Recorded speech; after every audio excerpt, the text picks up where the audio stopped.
হুয়াল্লাযী বা'আসা feel উম্মিয়িনা রাসূলাম মিনহুম ইয়াতলু আলাইহিম আয়াতিহি ওয়া ইউযাক্কিহিম ওয়া ইউআল্লিমুহুমুল কিতাবা ওয়াল হিকমা ওয়া ইন কানু মিন ক্বাবলু লাফী দালালিন মুবিন। রহমতের নবী আমার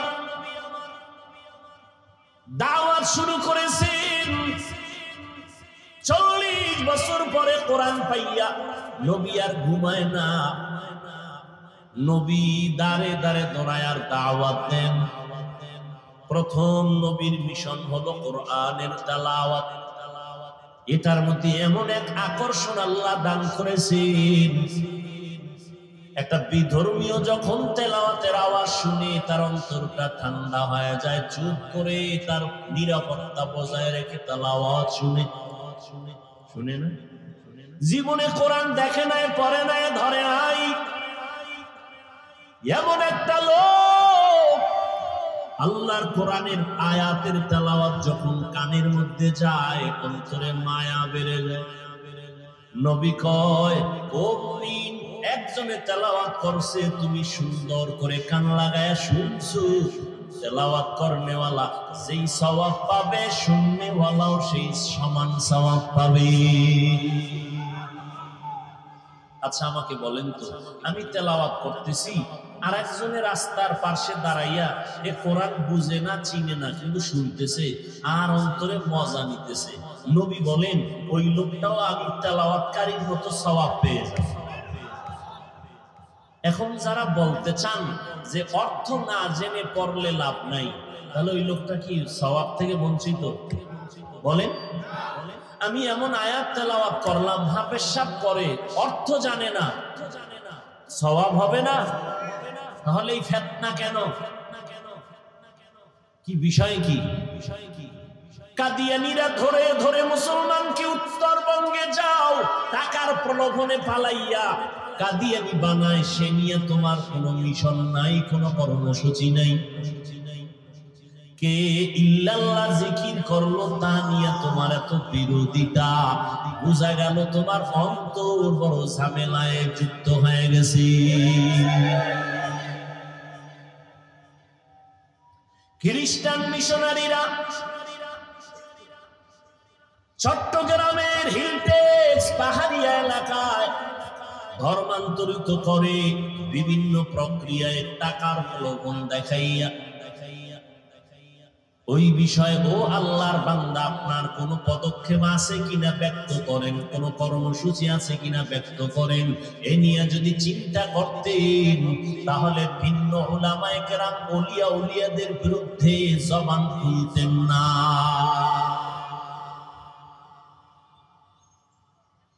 তাবলীগের বিরোধিতা, চরমনায়ের বিরোধিতা, উজানির বিরোধিতা, এটা ট্রেডিশন বানায় ফেলছে। এদের বিরোধিতা করতে পারলেই মনে করে সে খুব দামি হয়ে গেছে। আল্লাহ এর থেকে আমাদের সমস্ত উলামায়ে কেরামদেরকে হেফাজত করে। ত্রুটির ঊর্ধ্বে তো কেউ না, কিন্তু তার মানে কি এই ত্রুটি নিয়ে রাস্তায় পোস্টারিং করা, চিল্লাচিল্লি করা? আল্লাহ হেদায়াত দান করে। ইল্লাল্লাহ জিকির একটা সমস্যা ধরে নিলেন। আচ্ছা, এই ইল্লাল্লাহ জিকিরটা পৃথিবীর কোন তরিকায়, কোন পীর, কোন ওলি, কোন আউলিয়া পৃথিবীতে রাসূল থেকে শুরু করে আজ পর্যন্ত কেউ বলে নাই যে তুমি জিকিরের আসনে বসেই শুরুতে তুমি ইল্লাল্লাহ শুরু করবা। পৃথিবীর কোন তরিকায় নিয়ম নেই। কি নিয়ম? বলে তুমি বসে দীর্ঘ সময় পুরা কালেমা পড়ো, লা ইলাহা ইল্লাল্লাহ, লা ইলাহা ইল্লাল্লাহ,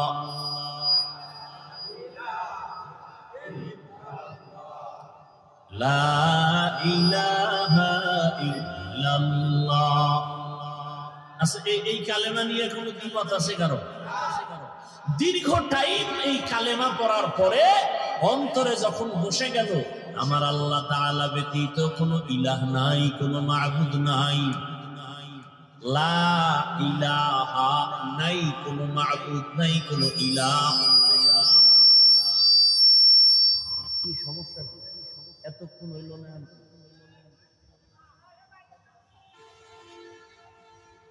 তো বলে যে কি করবো, তোরা পারো না, আমাদের ওয়াজগুলো কি জন্য তোরা ডিস্টার্ব করো বলতো?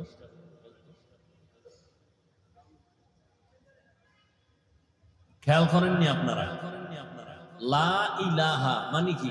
কোন ইলাহ, কোন মাবুদ, কোন রিজিক দাতা, কোন আইন দাতা, কোন বিধান দাতা ইল্লাল্লাহ, কেউ নাই। কে আছেন? তাহলে একমাত্র আল্লাহই আছেন, কোন ইলাহ নাই আল্লাহ ব্যতীত, তার মানে আল্লাহই আছেন। তাহলে আমি আল্লাহ আছেন, আল্লাহ আছেন, লা ইলাহা শব্দে বুঝায় না, ইল্লাল্লাহ শব্দটাই বুঝায় আল্লাহ আছেন। লা ইলাহা নফি, ইল্লাল্লাহ হলো ইসবাত। লা ইলাহা মানে কোনো ইলাহ নাই, ইল্লাল্লাহ মানে আল্লাহই আছেন। কে আছেন? এটা দীর্ঘ টাইম পুরা কালেমাটা পড়ার পরে অন্তরে ধ্যান করলাম, আল্লাহ ব্যতীত আর কোনো মাবুদ নাই, একমাত্র আল্লাহই আছেন। এটা অন্তরে বসানোর পরে দীর্ঘ টাইমের পরে এক পর্যায়ে বললাম শুধু ইল্লাল্লাহ, ইল্লাল্লাহ, ইল্লাল্লাহ, একমাত্র আল্লাহই আছেন, আল্লাহই আছেন, আল্লাহই আছেন, আর কেউ নাই। আর কেউ নাই কথাটা তো আগেই বলে ফেলেছি। এখন সংক্ষিপ্ত আকারে আমি আমাকে সাধনার রাস্তায় নিয়া, মজবুত অর্জন নিয়া আল্লাহর হাজির ও নাজিরটাকে অন্তরে ঢুকাইলাম। আল্লাহই আছেন, আল্লাহই আছেন, আল্লাহই আছেন। আমি যে এতদিন বলি আমি আছি, আমার বাড়ি, আমার টাকা, আমার ঘর, আমার না, একমাত্র সব কিছুর মধ্যে আমার আল্লাহ, আর কেউ না। তাহলে ইল্লাল্লাহ যদি কেউ সমস্যাটা ধরে, কথার কথা, তাহলে লা ইলাহা ইল্লাল্লাহ এটা তো সমস্যা নাই। এটা বলেন না কেন যে না ওনাদের মধ্যে একটা ভালো গুণ আছে, খালি দোষটাই বলবেন। আর এই যে জিকিরের তালিম, এটা চরমনাইওয়ালারা জন্ম দেয় নাই, মুজানির কারি ইব্রাহিম জন্ম দেয় নাই, আবিষ্কার করে নাই।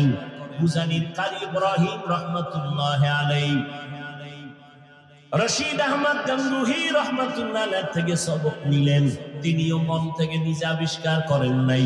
হাজী ইমদাদুল্লাহ মুহাজির মক্কি রহমাতুল্লাহ আলাইহি থেকে সবক নিলেন।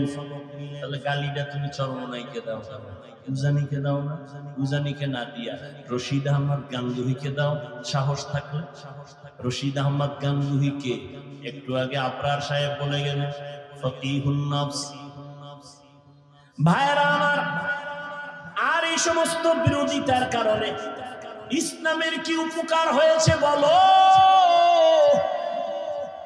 হিংসা ছাড়া কিছুই বাড়ে নাই। সালাম ভাইজানেরা দেয় না, আমরা দিলেও সালাম নেই না, এর নাম মুসলমান?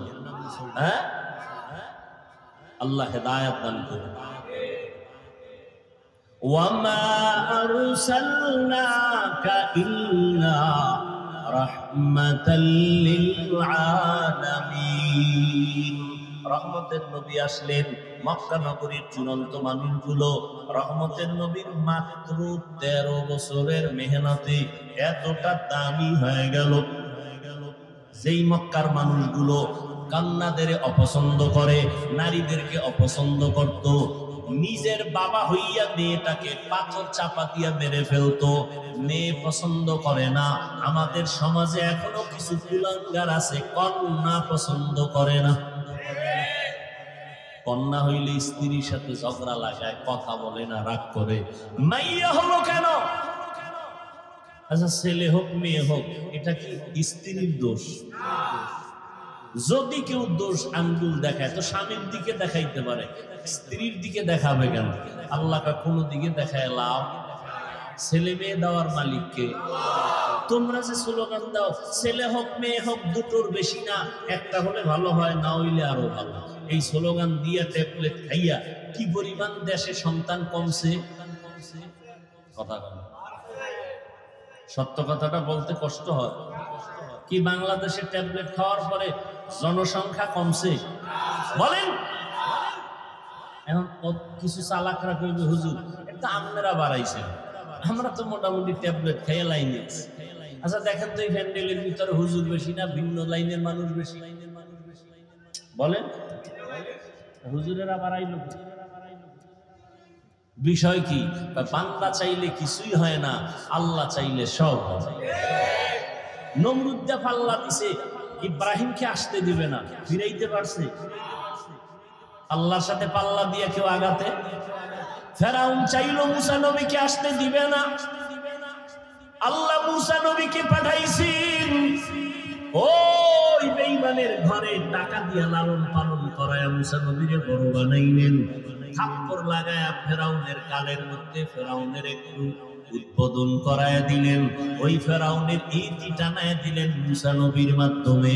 আল্লাহ চাইলে সব হয়, বান্দা চাইলে কিছুই হয় না।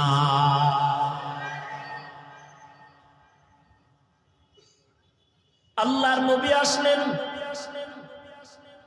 মাত্র 13 বছর, নারীদের সম্মান সর্বোচ্চ দিয়া দিলেন, কন্যাদের হত্যা বন্ধ করায় দিলেন। রহমতের নবী আমার মাত্র 13 বছরের মেহনতে মানুষগুলোকে এত দামি বানায় দিলেন। আল্লাহ জিব্রাইলকে লিস্টি নিয়ে পাঠায় দিয়া বলেন, যাও আমার নবীর কাছে লিস্টি দিয়া দাও, এই লিস্টিতে যাদের নাম আছে নবী যেন ঘোষণা দিয়ে দেয় এই লিস্টির সবাই বিনা হিসাবে জান্নাতি। জাহান্নামের পথের মানুষগুলো জান্নাতি হয়ে গেল, ডাইরেক্ট জান্নাতের টিকেট দুনিয়ায় পেয়ে গেল। আচ্ছা নবী মাত্র কয় বছর? বলেন। 13 বছরে মক্কার চূড়ান্ত খারাপ এদেরকে জান্নাতি বানায় দিলেন বেতের বাড়ি দিয়া। কেমন মায়ার নবী আমার! শুধু 13 বছর কেন, নবীজির পুরা হায়াত 63 বছরে কোনদিন নবী একটা কাউকে গালি দেন নাই।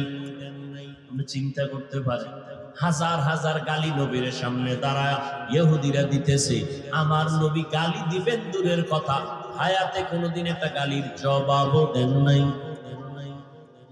আরো আশ্চর্য কথা, কেমন মায়ার নবী আমার! কোনদিন আমার নবী চোখ মোবারক গরম করে কারো দিকে রাগে তাকান নাই। রহমতের নবীর মায়ার আদর্শ দেখা বেঈমান কালেমা পড়েছে, নবীর ব্যবহার দেখে দুশমনাইয়া বন্ধু হয়ে গেছে।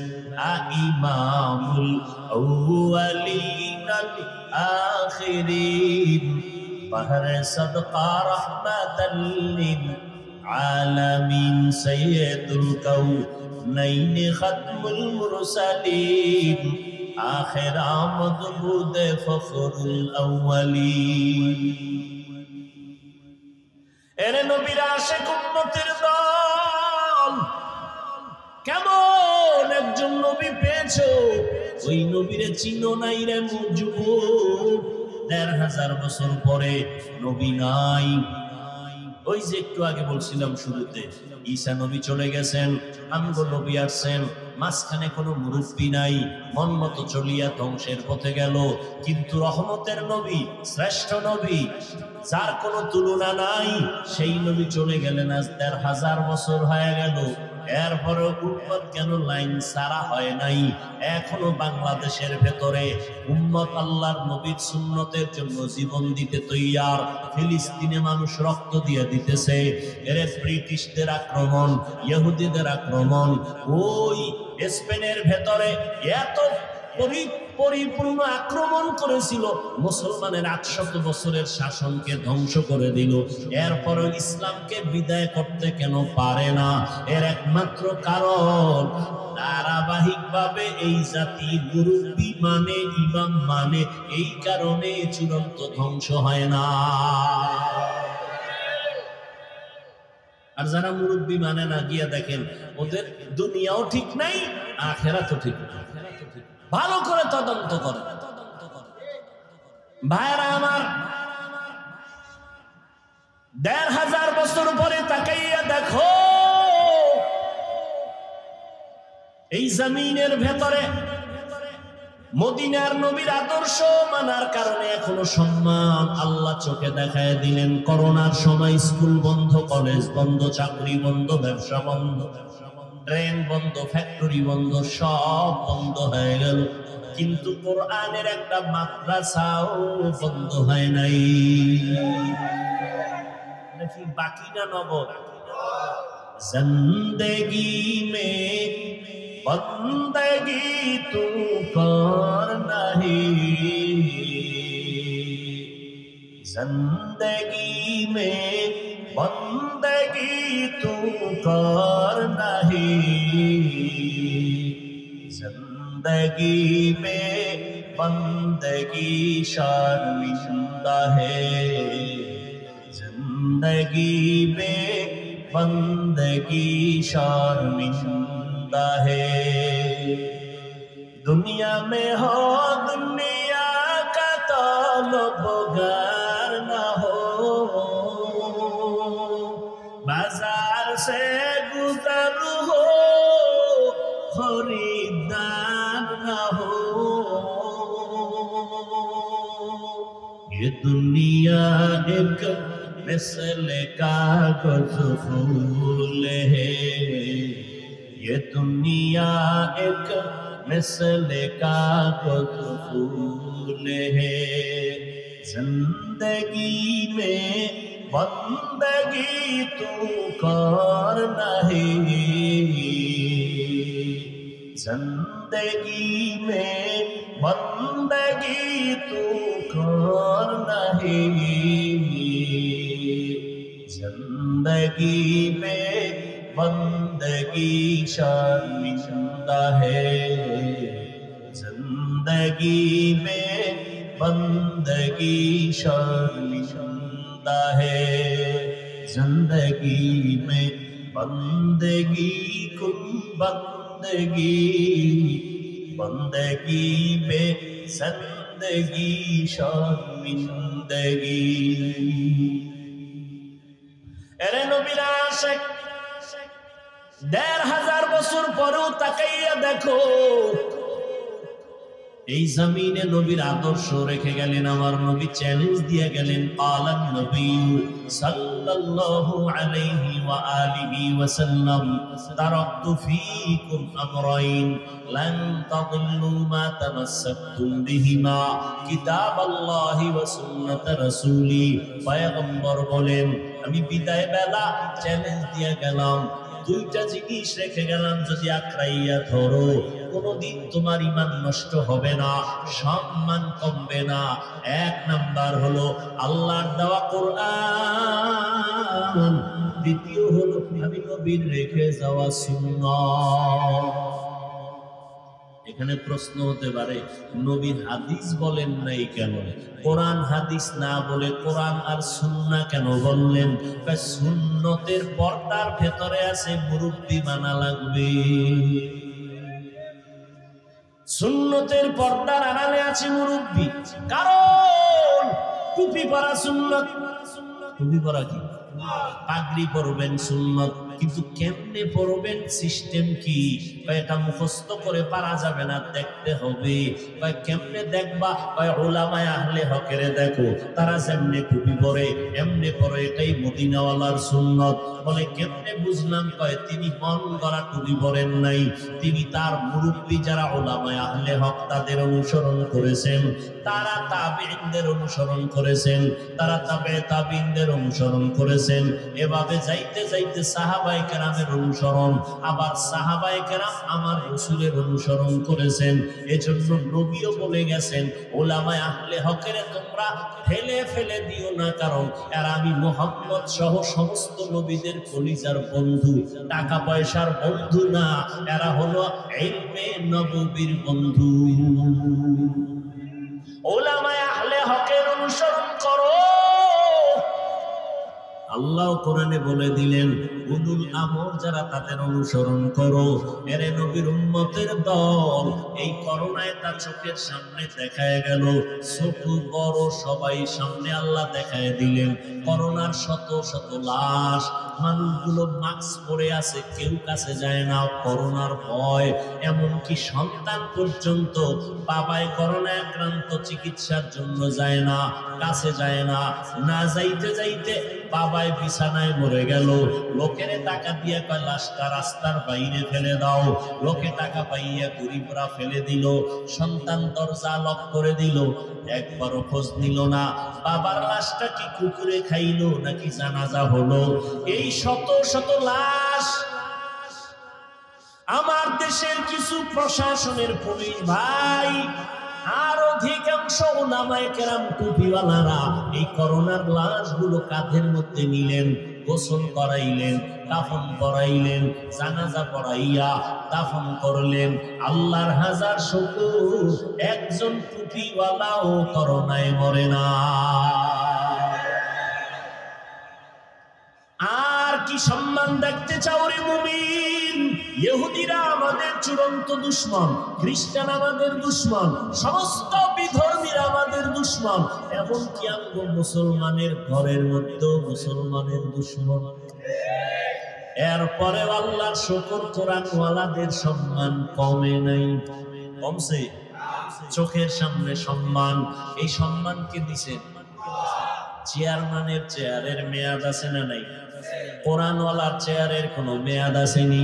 এরা দুনিয়াতেও বাদশাহ, পরকালেও বাদশাহ।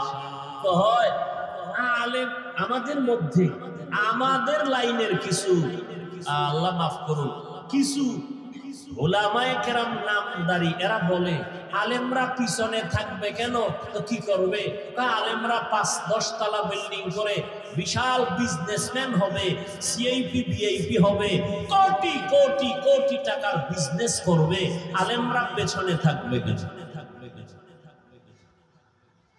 আসলে আলেমের কাজ কি? ডাক্তারের কাজ কি? গাড়ি চালানো না মানুষের চিকিৎসা করা? প্রত্যেকের এরকম একটা কাজ আছে। ইঞ্জিনিয়ার সাহেবের কাজ কি? রোগী দেখা না বিল্ডিং এর ডিজাইন করা? বলে ঠিক তেমনি ভাবে আলেমের কাজ কি? আল্লাহ কোরআনে বলেন এদের মূল কাজ উম্মতকে হেদায়েতের দাওয়াত দেওয়া। কিসের দাওয়াত? হেদায়েতের দাওয়াত দিবে। আর এদের সম্মানের জন্য যা প্রয়োজন সব আল্লাহ ব্যবস্থা করে দেবে। টাকার পেছনে দৌড়াতে হবে না, টাকা আমার পেছনে দৌড়াবে, ব্যবস্থা কে করবে? টাকাওয়ালা পার পাশে এসে বসে থাকবে, হুজুর কিছু নেন। কি কুদরত কার? আল্লাহ। কিন্তু ওই হেদায়েতের পথ বাদ দিয়ে যদি কেউ দুনিয়া দুনিয়া দুনিয়া করে, আলেমের সামনে। দ্বিতীয় কথা, আলেম পিছায় রইল কই? মসজিদে যাবেন, আলেম পিছে না সামনে? জানাজায় দাঁড়াবেন, আলেম পেছনে না সামনে? মজলিসে যাবেন, ওলামায়ে কেরাম আছে, বড় হুজুর আছে, পেছনে না সামনে? মন্ত্রীদের মজলিসে আলেম গেছে, পেছনে না সামনে?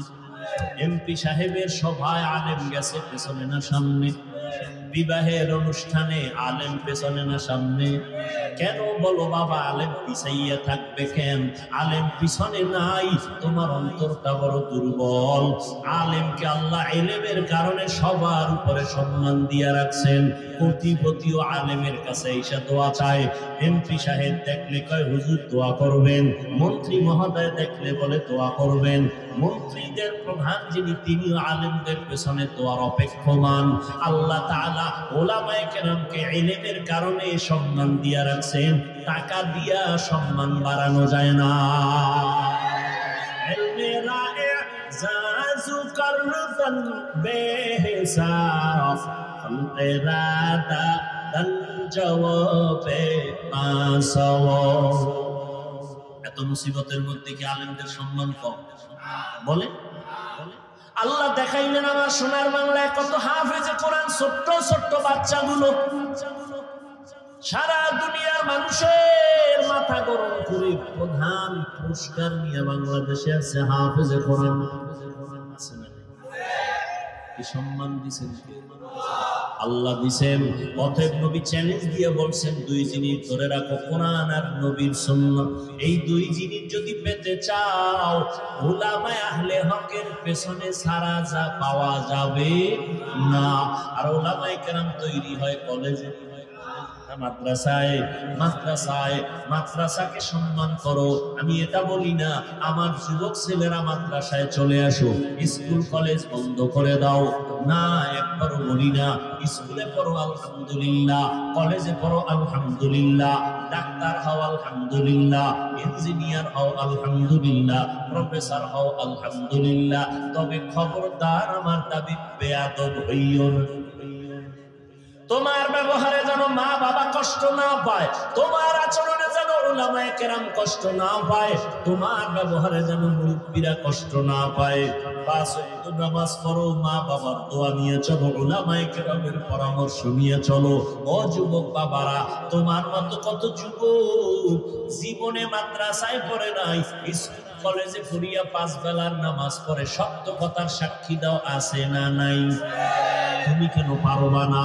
ও যুবক বাবা, তোমার মতো যুবক রাস্তায় গাড়ি চালায়, ড্রাইভারি করে পাঁচ বেলার নামাজ পড়ে, আছে না নাই? তুমি কেন পারবা না রে বাবা? তোমার মতো সন্তান জেনারেল লাইনে থাকিয়া শ্রমিকের কাজ করে, সময় মতো নামাজ পড়ে, কৃষি কাজ করে, নামাজ ছাড়ে না, নদীর মধ্যে মাছ ধরে, নামাজ ছাড়ে না। ও আল্লাহর বান্দারা, র্যাব, আর্মি, পুলিশ, বিডিআরের চাকরি করে, নামাজ ছাড়ে না। সেদিন এক যুবক আইসা কয়, হুজুর চাকরির সিঁড়িতে যাইয়া স্কিল বেড়ে গেল বেতনের, হঠাৎ করে পরের অফিসার কয় দাড়ি রাখা যাবে না। আমি বললাম সালাম, চাকরি করা যাবে না। রিজিকের মালিক চাকরি না, রিজিক দেওয়ার মালিক আমার আল্লাহ। ইয়া আইয়ুহান নাস আনতুমুল ফুকারা ইলাল্লাহ ওয়াল্লাহু হুয়াল গনিয়্যুল হামিদ।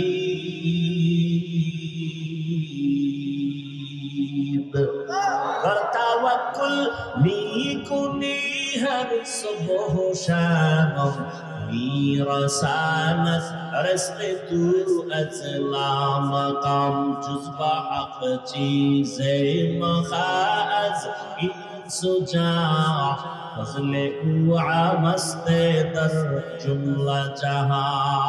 আল্লাহ বলেন, মানুষ তোমরা সবাই ফকির, আমি আল্লাহ প্রশংসিত ধনী। আল্লাহ পাক প্রশংসিত ধনী, রিজিকের মালিক আমার আল্লাহ।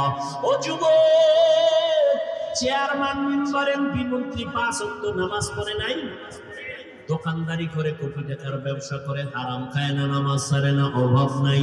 তোমার মনটাকে একটু প্রশ্ন করো, তুমি কেন পারো না রে বাবা? তোমার মতো যুবক পাঁচ বেলার নামাজ পড়ে, কলেজে দৌড়ায়, স্কুলে দৌড়ায়, তুমি কেন পারো না? ঢাকা কলেজের বারান্দায় গিয়া দাঁড়াও, সলিমুল্লাহ হলের কিনারায় দাঁড়াও, জাহাঙ্গীরনগরের কিনারায় দাঁড়ায় দেখবা পাগড়িওয়ালা সন্তান হাতে, মনে হয় যেন বাইতুল মুকাররমের একজন খতিব। কয় না, আমি জীবনে খতিবগিরি করি নাই। কই পড়ো? বলে ঢাকা কলেজে। এমন সুরাত কেন পাগড়ি লাগানো? বলে আমার মাওলার কোরআনওয়ালা উলামায়ে কেরামের নেক দোয়া। উলামায়ে আহলে হকের সুহবাত। ও যুবক, তুমি ডাক্তার হও, বাধা নাই, ইঞ্জিনিয়ার হও, বাধা নাই, জেনারেল লাইনে থাকো, বাধা নাই, চাকরি করো, ব্যবসা করো, বাধা নাই, পাঁচ বেলার নামাজ পড়ো, মা বাবার দোয়া নিয়ে চলো, উলামায়ে কেরামের পরামর্শ নিয়ে চলো। ও পর্দার আড়ালের মা বোনেরা, আপনার মতো কত মা পর্দা করে, নামাজ পড়ে, স্বামীর মাল হেফাজত করে, অভাব নাই, আপনারা কেন পারেন না? অবৃদ্ধ বাবাজি, আপনার মতো কত বুড়া মানুষ হাতে লাঠি নিয়ে মসজিদে গিয়া নামাজ পড়ে, আপনি কেন পারবেন না? এখনো সময় আছে তওবা করার। মনটাকে ছোট করে আল্লাহর কাছে তওবা করেন মনে মনে। আল্লাহকে বলেন, হেদায়ার মালিক, জীবনে কত শয়তানের ধোকায় পড়ে নামাজ ছাড়লাম, বেপরদায় চললাম, দাড়ি কাটলাম, কত মানুষের ক্ষতি করলাম, রহমতের নবীর আদর্শ চিনলাম না, চিনার চেষ্টাও করলাম না। আজকে থেকে তওবা করে নিলাম, নবীর তরিকার বাহিরে চলবো না, নবীর আদর্শ নিয়ে চলবো, মা বাবার দোয়া নিয়ে চলবো, ওলামায়ে কেরামের পরামর্শ নিয়ে চলবো। আর কোনোদিন দাড়ি কাটবো না, বেপরদায় চলবো না, নামাজ ছাড়বো না। হেদায়েতের মালিক আমার আল্লাহ, ইজ্জতের মালিক আমার আল্লাহ। আবু জাহাল নবীজির বয়ান শুনিয়াও কালেমা পড়তে পারলো না, কপাল পোড়া। আর ওমরের মতো বান্দা নবীর কল্লা কাটতে গিয়া কালেমাওয়ালা মুসলমান হয়ে গেল। এই জমিনে আবু জাহালের মতো শক্ত অন্তরের কিছু মানুষ থাকবে, হাজারো বয়ানে তওবা নসিব হবে না। আর একদল ওমরের মেজাজওয়ালা গুদানিয়া ময়দানে ঢুকার পর চোখের পানি ছেড়ে ভয় ঢুকার পরে কাঁদবে আর বলবে, ও আল্লাহ, এতদিন বুঝি নাই দাড়ি কাটলে কি অপরাধ হবে, নামাজ ছাড়লে কি অপরাধ হবে। আমার মতো যুবক স্কুলে পড়িয়া যদি দাড়ি রাখতে পারে, নামাজ পড়তে পারে, আমি কেন পারি না? আমার মতো যুবক জেনারেল লাইনে থাকিয়া চাকরি ব্যবসা করে যদি নামাজ পড়ে, আমি কেন পারবো না? ও আল্লাহ, তুমি আমাকে মাফ করে দাও। সামনে কোনোদিন দাড়ি কাটবো না, বেপরদায় চলবো না, মা বাবার বরদোয়া নিব না, ওলামায়ে কেরামের পরামর্শ নিয়ে 5 বেলার নামাজ পড়ে নবীর তরিকা মেনে চলবো। তওবা যদি করতে পারো, মুহূর্তে আমার আল্লাহ তোমাকে মাফ করে দিবেন। যদি অন্তর কারো তৈরি হয়, মুনাফিকি অন্তরে যদি না থাকে, তওবার নিয়ত যদি খাঁটি ভাবে কারো অন্তরে থাকে, দুটো হাত আমার আল্লাহকে দেখায় দাও। আয় আল্লাহ, হাতগুলো কবুল করে নেন, তওবা কবুল করে নেন, তওবার উপরে মজবুত হইয়া চলার মতো তৌফিক দান করেন, আমিন।